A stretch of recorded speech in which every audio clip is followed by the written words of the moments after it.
Worried about work, family, or other relationships? I'm Chuck Wolfe, a pioneer in emotional intelligence. When live on the Emotion Roadmap, I use a proven 4-question framework to turn emotional roadblocks into clear next steps on air in real time. Join us Tuesdays at 5 p.m., twice a month on YouTube.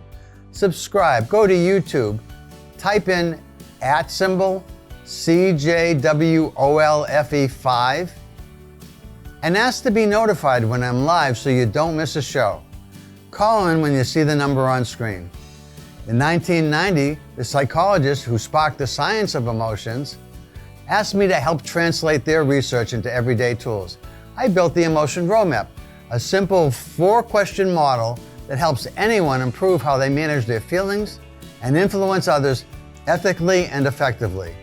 On the Emotion Roadmap, take the wheel and control how you feel. We turn worry into clarity and stress into strategy.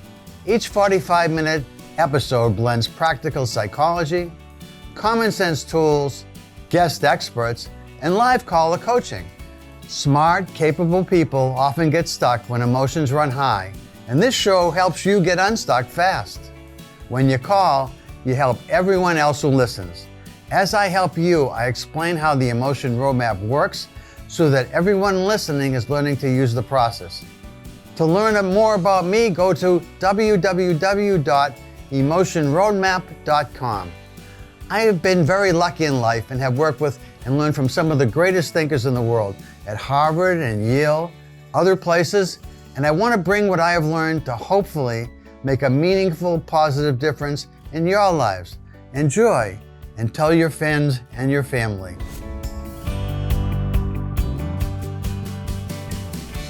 Hi, this is Chuck Wolfe, and you're listening to the Emotion Roadmap. Take the wheel and control how you feel. This is sponsored in part by the Simsbury Media Television Studio, and I'm here to visit with you and help you, if I can, deal with emotionally challenging situations in your life. Over time, this particular show is going to be a call-in show, and you can see numbers to call on the top of your screen and the pin to follow. And sometimes we're going to have guest experts on. And today I have a very, very famous guest expert that's going to be joining me in a few minutes. And that's Jack Mayer. And I'll tell you about Jack in just a moment. But I want to tell you a little bit about the show. The show's designed to help people to deal more effectively with their own internal emotions. So many times people are struggling with internal conflicts, tough decisions that they're uncertain how to make. Things are going to impact people that they care about in ways that perhaps are going to make some of them unhappy.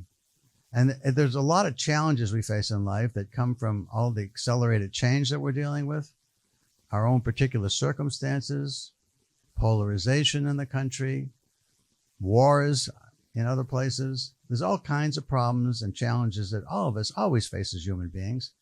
And part of our way of dealing with that is to be more intelligent about our emotions if we're going to be successful in coping, and we're going to develop a real resilience and ability to work through the challenges and stressors that affect us in life. One of the ways I've learned to do this is through understanding the science of emotional intelligence.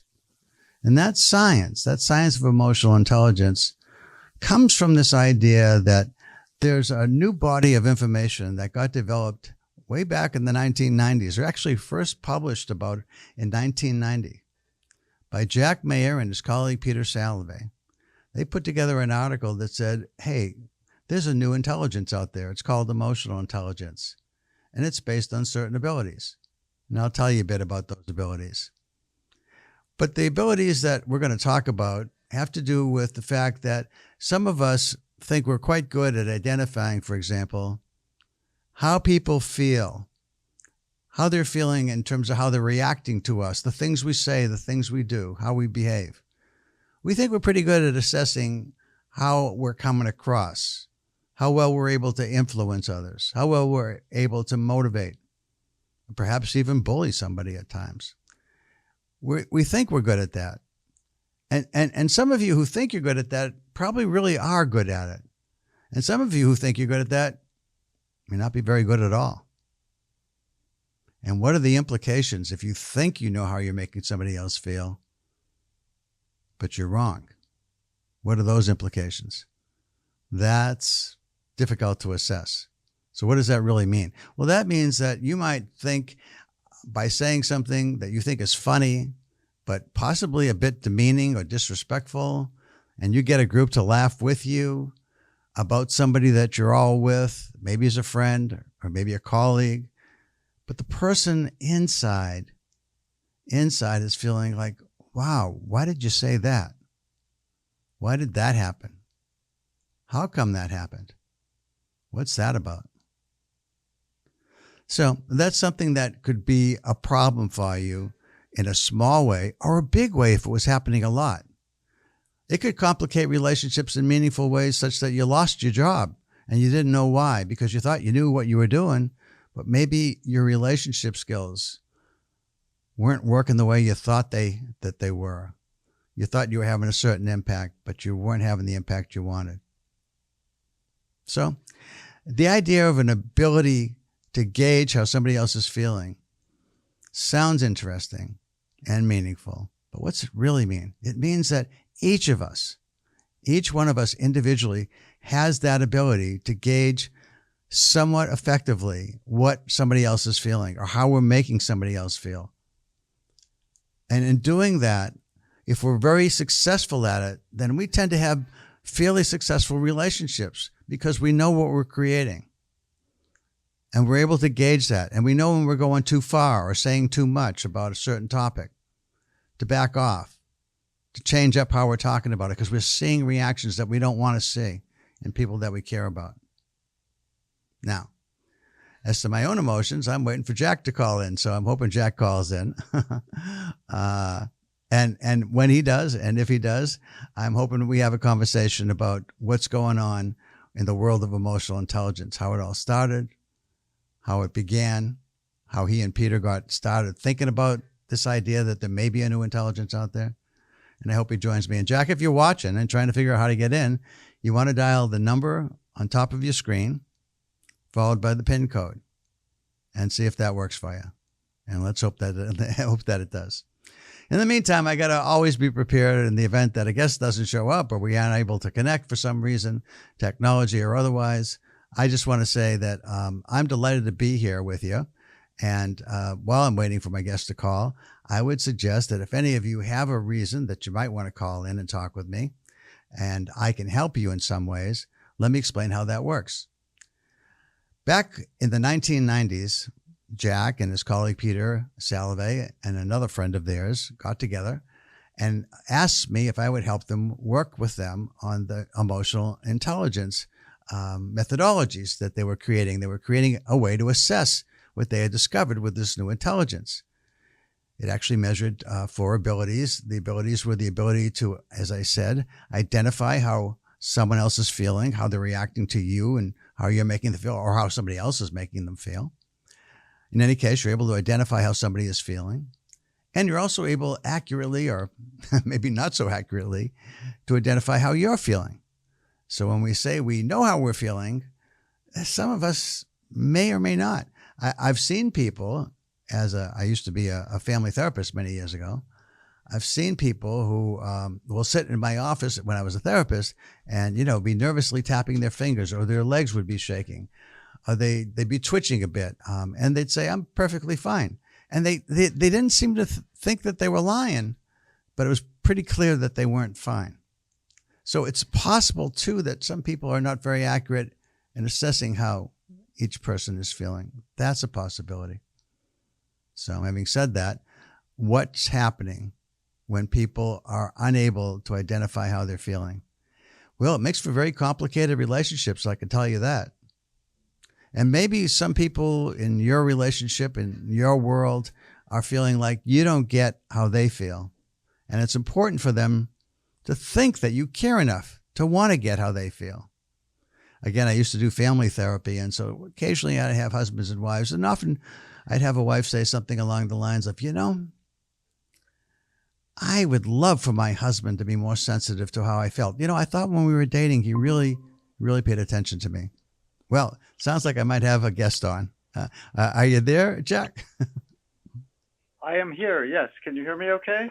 I can hear you just fine. Thanks for calling in. I appreciate it. So I've been happy, just happy to be here. Let me just see if it's better off speakerphone. Hang on. sure. Is that a better connection?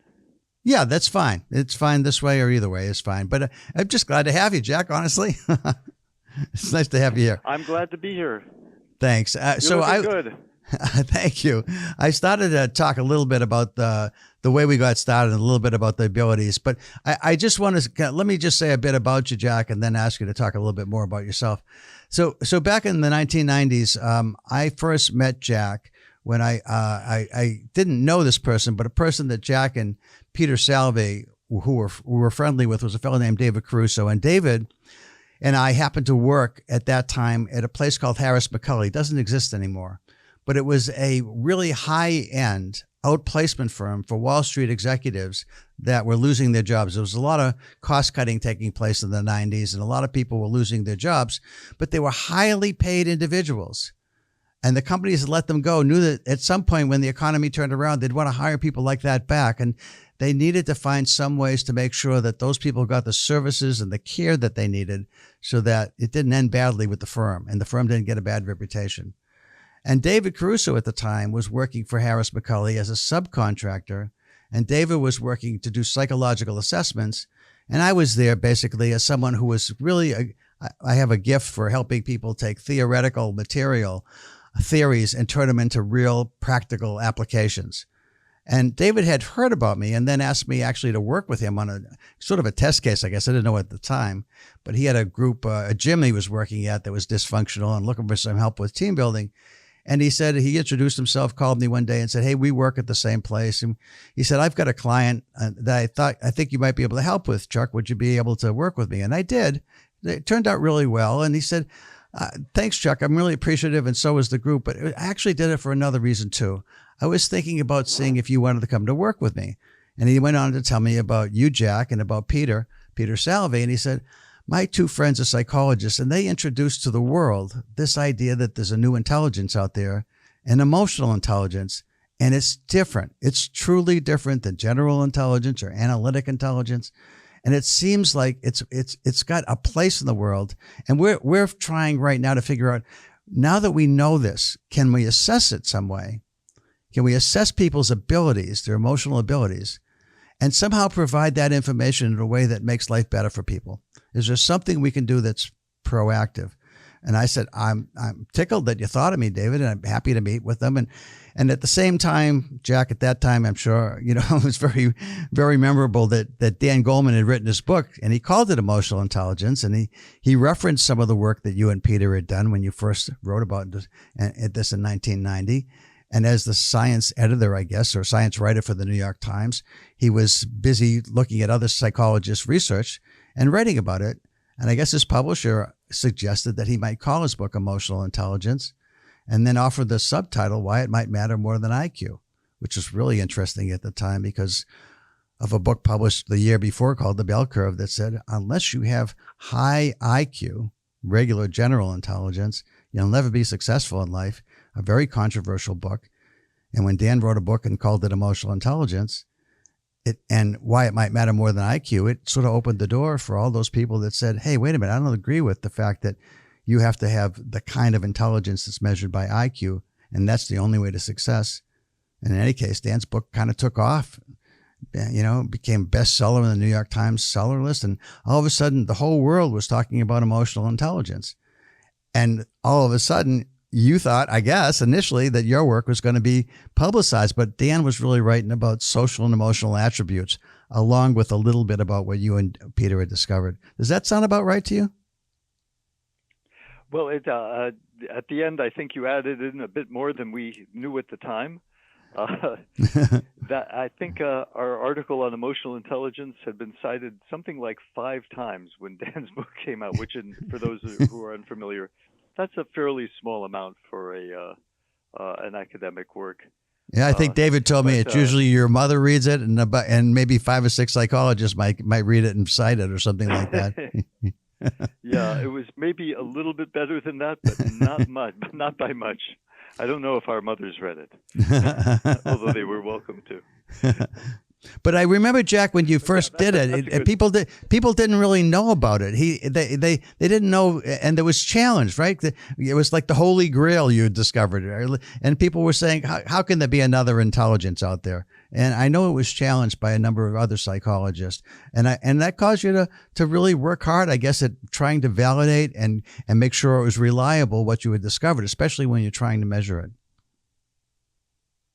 Yeah, it's at the time that we were writing, there was a big debate going on between whether or not there was just one general intelligence on the one hand, which is sort of the standpoint that the bell curve took, or and a number of other academic researchers, or whether maybe there was more than one intelligence, and somehow they were related or unrelated in some way.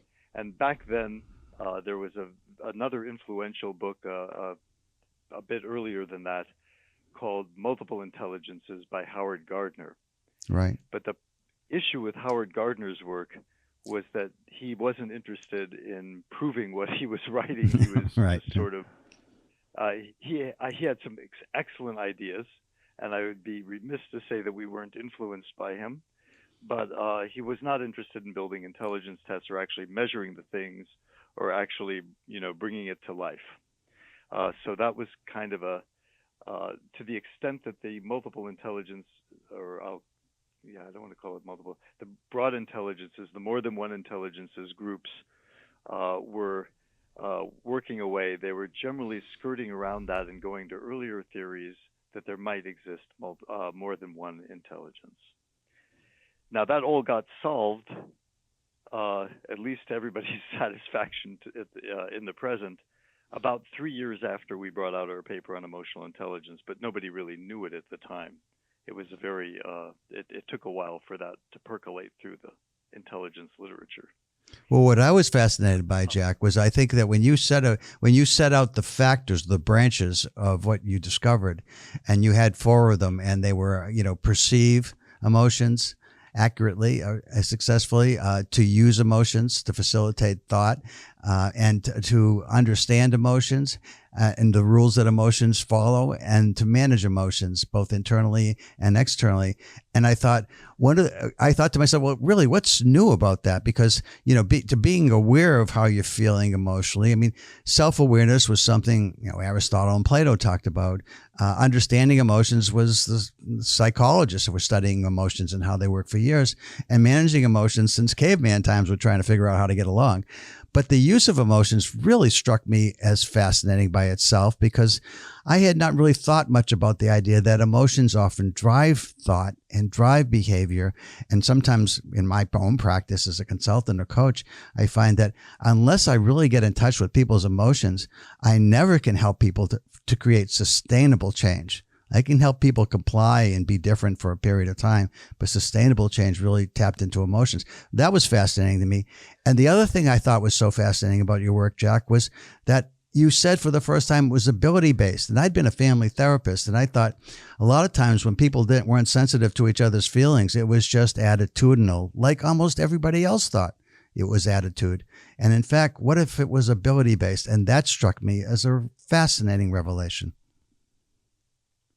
Well, thank you, Chuck. And let's come back to the use idea in a little while.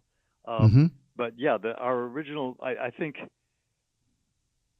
I know that I came up through an intelligence lab, and I had been always interested in the measurement of intelligence, because at that time when there was a general when the focus was on general intelligence or even multiple intelligences, most of the tests that had been written and were in use, like the GREs and, of course, the Wechsler Adult Intelligence Scale and other intelligence scales, were really focused on a general intelligence. But what I was wondering was, in doing that, what was missed?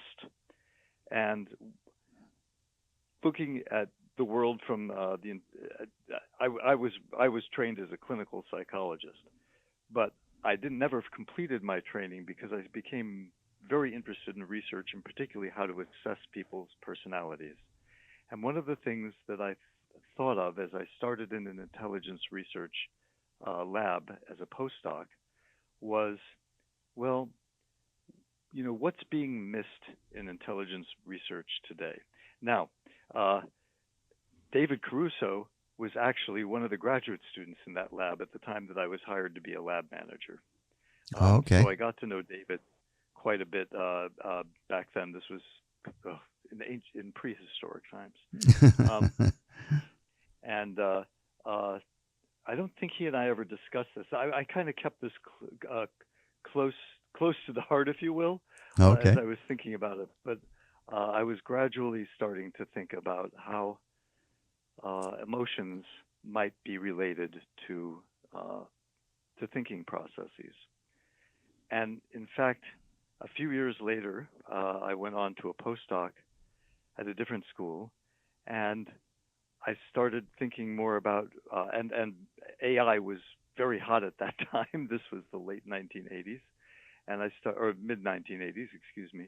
And I started thinking about, do computers need to know about emotions, and why would they?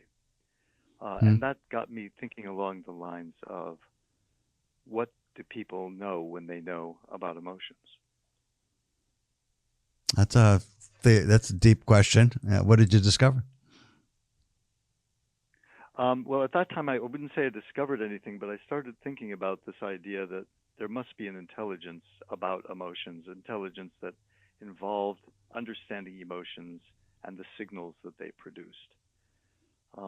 Another thing that really helped my work with Peter when we were working on the first papers on emotional intelligence is there had been so much fabulous groundwork laid by a number of great thinkers as to what emotions were and what they signified, and the idea that emotions were signals of information were not really new with us, although I think we brought it to people's attention more.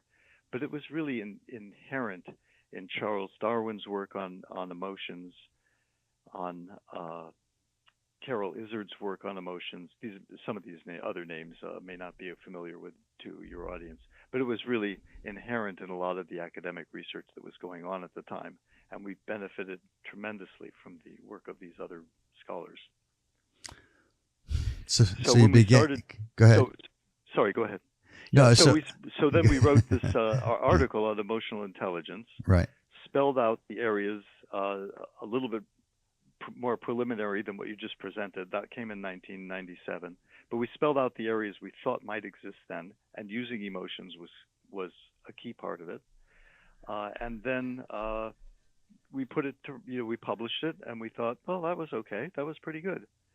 And we, as I said, people didn't pay much attention to it until Dan Goleman's book came out, and we thanked Dan for bringing attention to the concept.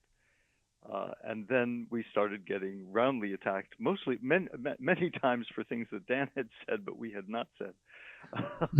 And then we had our work cut out for us because we had to explain what the idea was, and that was both enormously frustrating, incredibly energizing, and a lot of fun.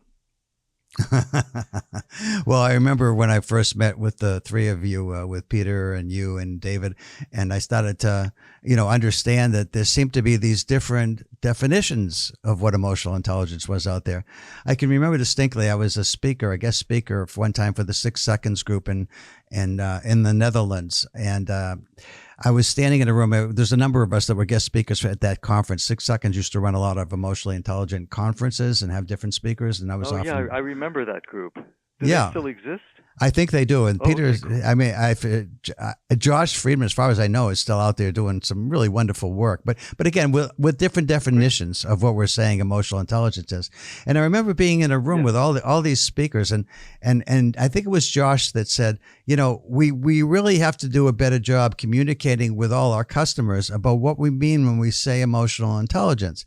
And I said, Josh, we don't know what we mean when we say emotional intelligence. It's no wonder that our customers are confused because there's so many definitions. When Dan's book came out and I compared it to what your paper was, I think what Dan had done a really brilliant job of was he identified all these social and emotional, I think you call them attributions, that were really important in life.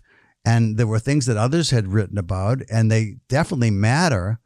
but there wasn't the same as what you and Peter and David later was calling an intelligence. And it wasn't about abilities. It was more about competency and how you showed up. And I thought there's a tremendous distinction there. And it's an important distinction that most people don't really understand very well.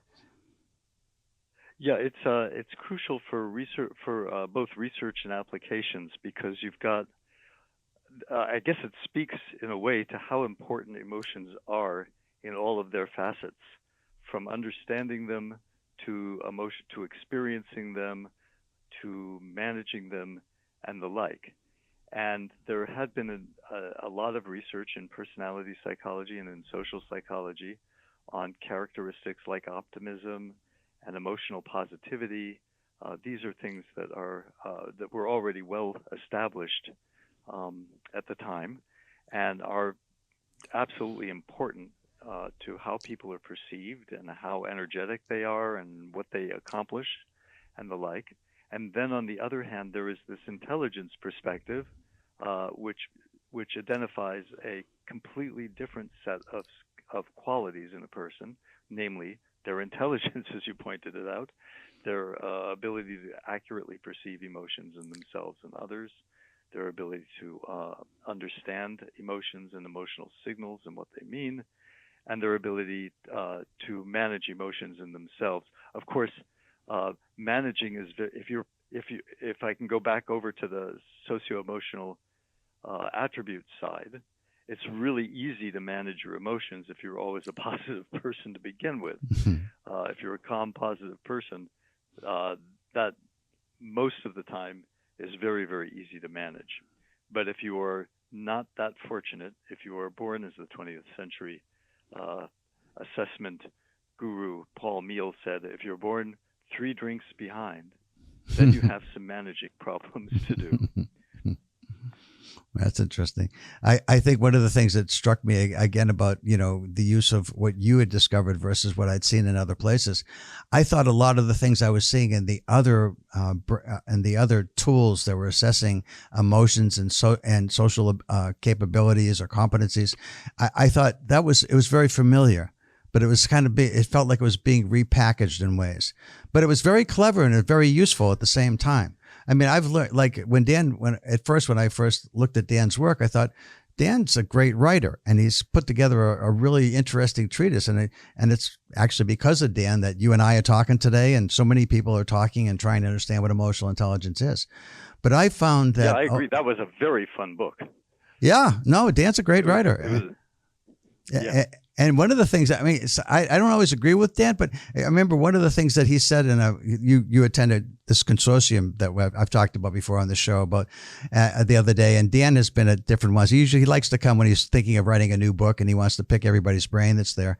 And but he came in talking about empathy, Jack, and the way he talked about it, I thought to myself, the skill around empathy is around your ability to understand how emotions work and how people are feeling and why they're feeling that way, the intellectual empathy.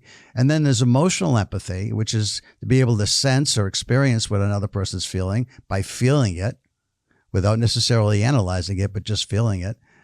And then Dan added the third one. He said, but he also added caring about what somebody else feels. And to me, I wanted to argue that point because I thought that's more of a value choice about whether I care about how you feel. The skill is do I understand it and do I feel it? And I thought to myself, that's different. Do you understand what I'm saying? Yeah, I think I think he covered the waterfront, and that was both a good thing because he drew together and wove together a story that included a lot of really great ideas from psychology that were related to emotions, and including empathy and many, many other qualities. But on the other hand, in weaving it together so tightly, I think some of the distinctions among these qualities got lost. And for those, and why are those distinctions are important? Because you can possess some of them and not others, and depending on your profile of where you're strong or where you're weak, that's going to affect how you express yourself in the world and what you're able to do in the world. So it's handy to know those differences.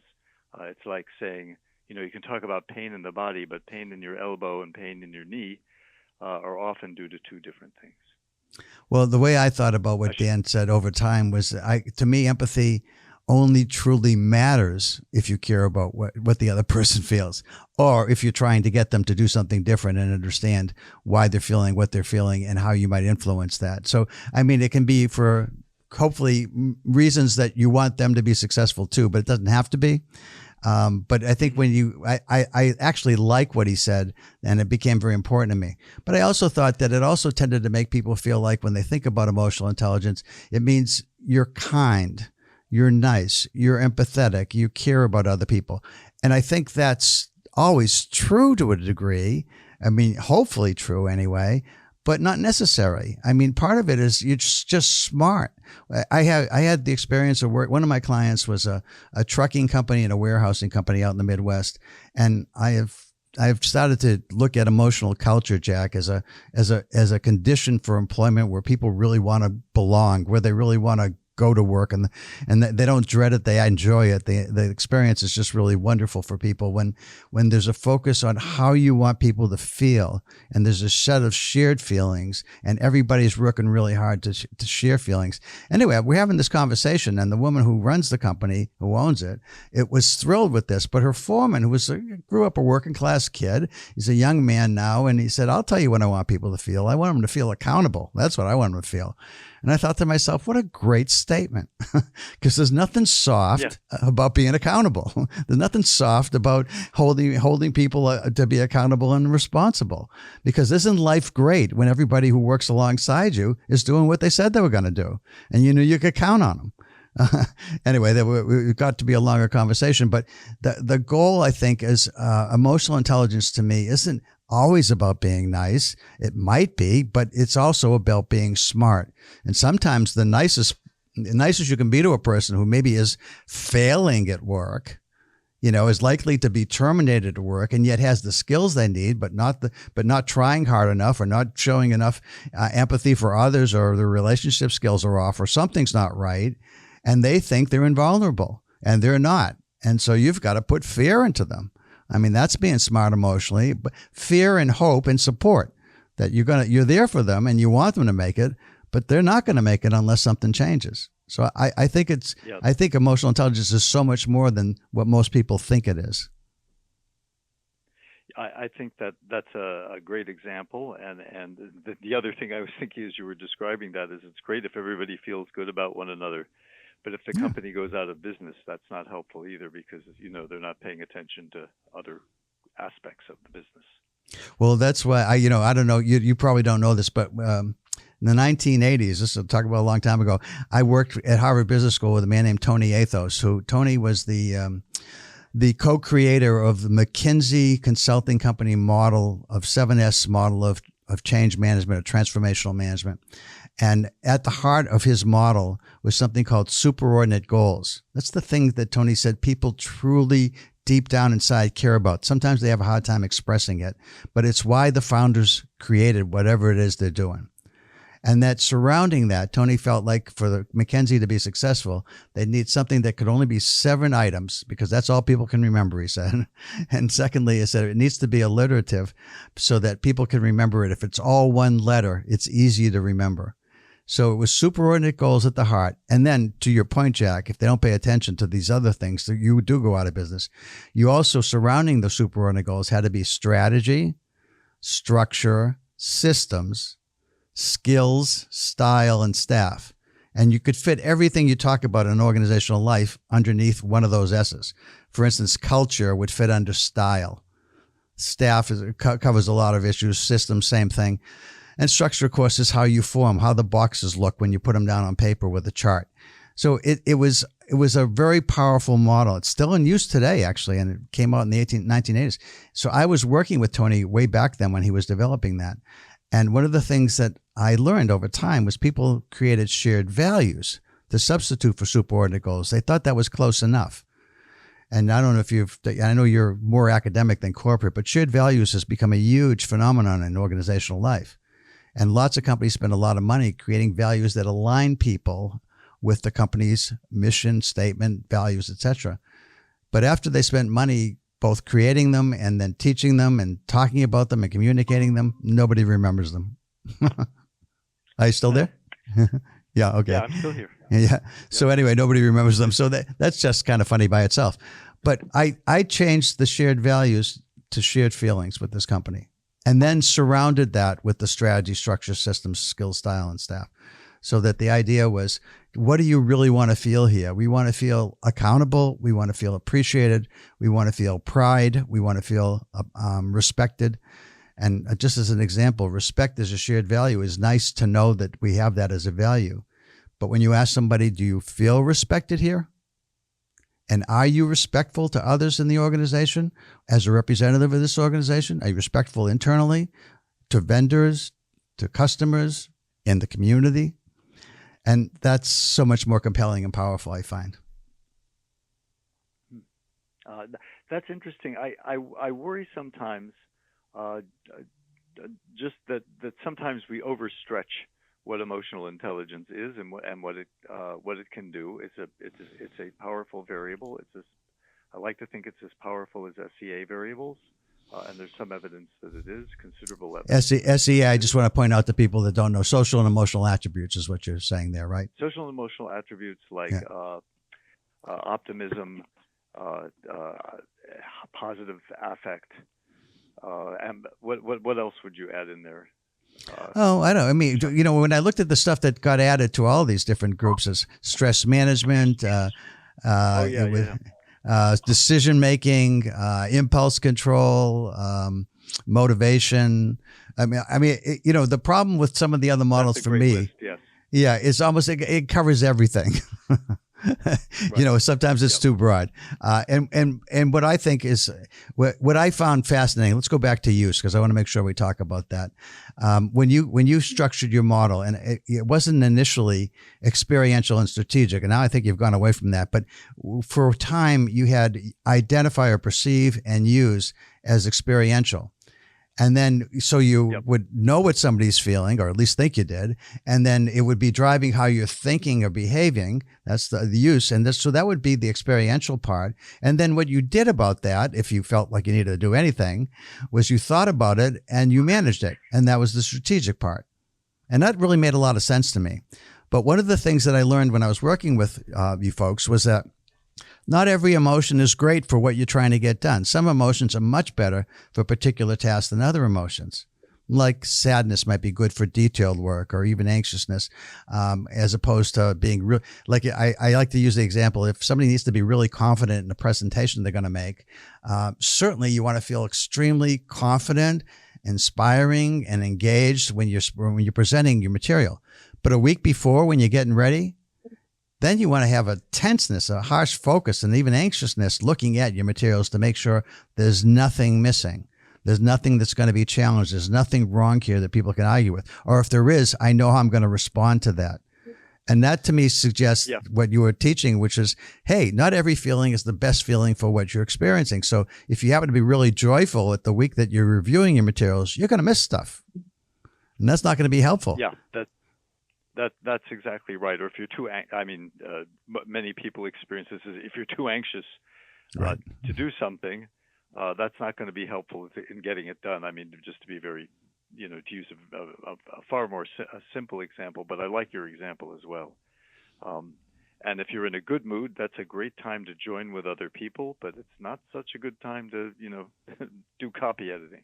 Yeah, exactly. And so when I learned that, and I hadn't really thought about that before I met you folks. And I got a lot of good education, but that wasn't part of it. And so that was new to me. And then the idea of use for me was experiential in terms of like your feelings drive your thoughts and behaviors. But I thought, what if you made it strategic? I know the data didn't support it at the time, but I thought, if you're going to make this useful to people, then what if in the use part, I all of a sudden realize what I'm feeling is actually maybe not helpful, but even an obstacle potentially to what I'm trying to get done. Like you just pointed out, if you're feeling too good to go over something that you need to be really critical of, that's going to get in your way. So how do you then make that strategic? That's identifying a great idea, and I think that. I didn't mean to compliment myself there. I meant to compliment you. But I think that you're resonating to a key part of especially our early thinking in the area, but it's no less true today. And I think you're absolutely right that if you that first you have to teach people, or it helps if people don't already know, because some people already know. But if they don't already know, it helps to bring to people's attention that some feelings are better for some activities than others. And once you know that, you can make that very strategic. That's the intelligence part. Well, let's talk about your. Both of the intelligence parts. I'm loving this, but I want to give you a chance to talk about the MSCEIT 2.0, because that's a change in some things. And you want to just tell us a little bit about it generally, Jack, about the different branches. And also, you mentioned to me as we were writing back and forth that you're thinking there might even be a fifth branch, and that's breaking news, I guess. But the idea that facilitation might be a separate from sensations or emotional empathy or those kind of concerns. So could you kind of walk us through what the MSCEIT 2.0 does? Yeah, is there a place that would be helpful to start with? I guess the four areas are much the same. Okay. We've got perceiving emotions as before, although now we know that perceiving emotions is not so simple as we had hoped, I guess, in the beginning or expected. And I think this is being found in research labs all across the labs, the universities that study this. But in going back over the prep, some of the prep that we did for the MSCEIT 2 involved going back over all the data we had from 1996 forward, where we'd collected large data sets about people's emotional intelligence. And one of the things we discovered was that, oh my gosh, perception changes, or people's ability at perceiving vary according to the modality that they're perceiving in. So some people are really good at perceiving faces. So other people are better at perceiving voice tone. Still other people are better at perceiving videos, that is moving faces versus still faces. Others are really good at posture. So these are all somewhat related to one another, but they're not as related as we would like to make it easy to measure. Can I stop you for a second? Because I want to just say one thing about that. Because when I first took the multi-factor emotional intelligence scale, which I had mentioned to you that I got to help you publish the first version of this test way back when. But but while I was doing that, one of the things that struck me was when I looked at faces, the still pictures, I didn't get a very high score on that. And yet I always thought I was really good at emotion perception, but it was tone. When I was doing therapy, sometimes if you're doing therapy all day long, I know you want to be focused, fully, intensely focused on every person, every moment of the day, but it's hard. But tonal changes caused an intense focus on my part. So if I was sitting with somebody, they often came at the end of the hour, which is not unusual in therapy, but you would find that when somebody changed tone, for me, that was a key signal that whatever else I might have been thinking about while I was also doing therapy, that was sort of drifting a bit, my focus was incredibly intense as soon as I recognized a tonal change that said something important's happening here that isn't the same as what's been going on. So that for me is you're making the case about, I think there are different ways that we do interpret and perceive emotions. Yeah, and some people's abilities in some areas are higher than others. And if we measure it in using slightly different tasks, they all relate to emotional intelligence, but they tend to be distinct from one another. So that's the first changes that we made, is we had a greater variety of ways of measuring emotional perception in the new MSCEIT. Okay. And I don't think we were entirely successful, but I think it's better than any measure that we've had in the past. Okay. The second area is where that facilitation through emotions or using emotions had been. And after looking at all this data that we had from these, we had the MSCEIT, we had the MEIS, the MSCEIT, the MSCEIT YV, and the MSCEIT 2, preliminary findings from the MSCEIT 2. So we had about 4 tests, if I'm going to guess 5,000, 7,000 participants, and so forth. The second thing that we noticed was that this using emotions branch was different than we thought, and it divided I don't want to say like perception. It divided into at least two factors. One of which, for those who are not familiar with these mathematical areas, factors are groups of test items that tend to congregate together. They correlate together highly, and they're distinct from other groups of items. And so we saw that some tasks, that is groups of items, fell together in something that we newly described as connecting emotional features. And that was separate from using emotions, or what by then we were calling facilitating thought, which is using emotions, shorthand for using emotions to facilitate thought.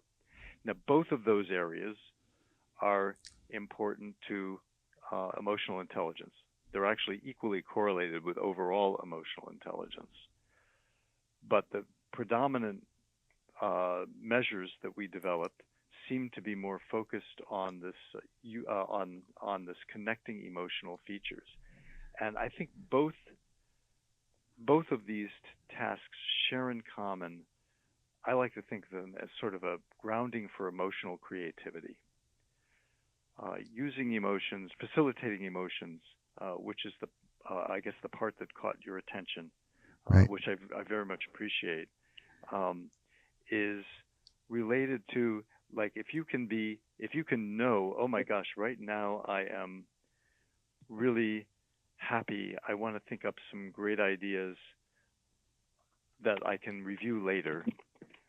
That's very, very, that really promotes a certain kind of creativity, I think, in people. And it's a great approach to trying to use emotions to further your thinking. I'm going to have to stop you because we're going to run out of time, Jack. And no, that's okay. If you're game, maybe we can do it again. Do more, because I'm really enjoying the conversation. I hope you are too. So one of the things I'd like to give you a chance to maybe sort of close us out with is, where do you think we're going with emotional intelligence, Jack, down the road here at Peace? I know you're working really hard on personality too, and rethinking some elements of personality theory. But as far as emotional intelligence, do you see any changes coming? Yeah, I think a couple things are coming. One of them that I've been thinking about a lot is a promise in the field that we can finally get some clarity in distinguishing emotional intelligence from socio-emotional attributes.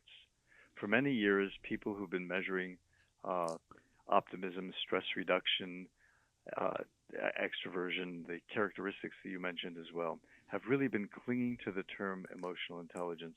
But I'd argue now that it's much less hot a term as before, and that has its pros and its cons.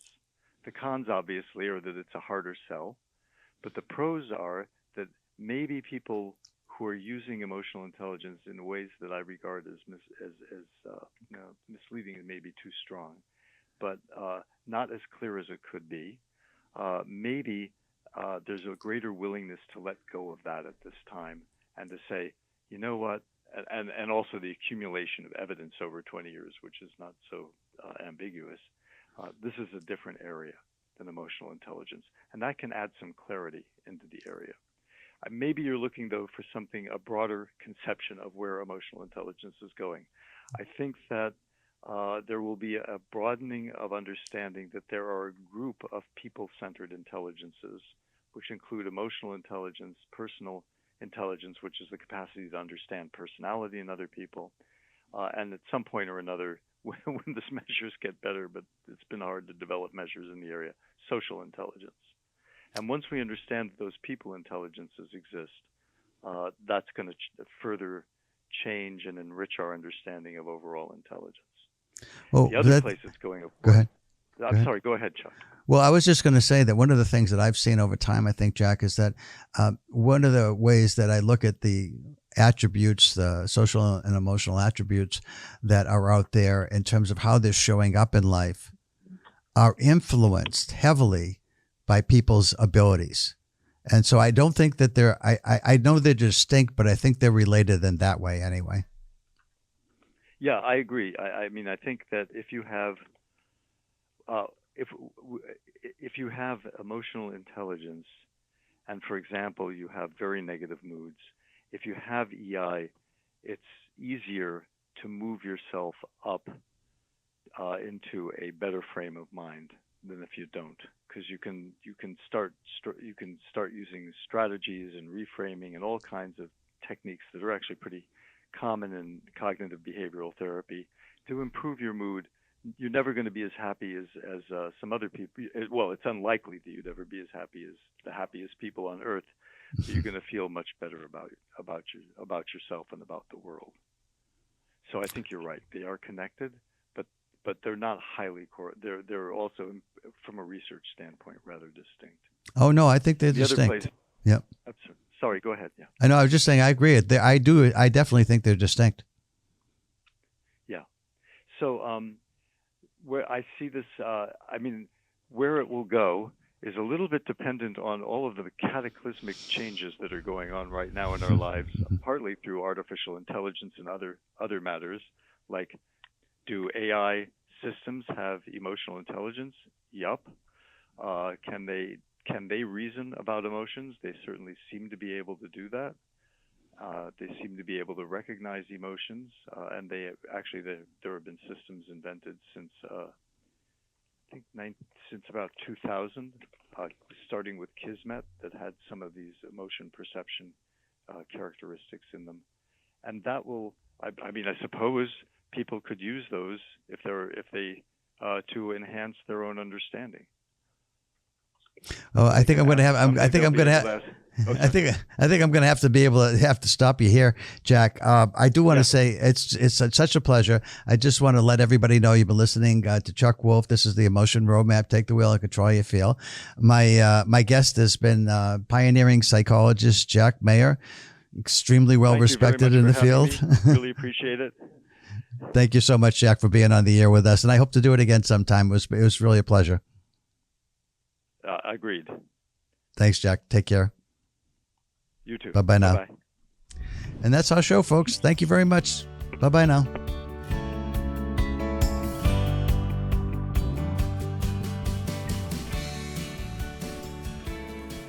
For over 40 years, SCM has been the voice of our town, bringing us together through local programming, education, and live broadcasts. SCM isn't just about television. It's about empowering our community, ensuring our voices are heard during government meetings, and celebrating milestones like our high school graduations. But today, SCM faces a challenge. Our funding structure is based on television subscriptions. And it's no secret, people have been cutting the cord. With a shift to internet-only subscriptions, SCM receives less revenue, even though all our programming is freely available online.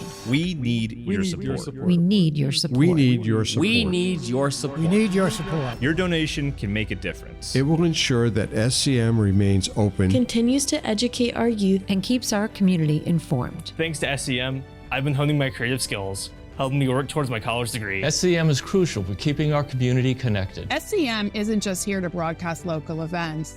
They're actually preserving Simsbury's history. Join us. Join us in preserving Simsbury's voice. Simsbury's voice.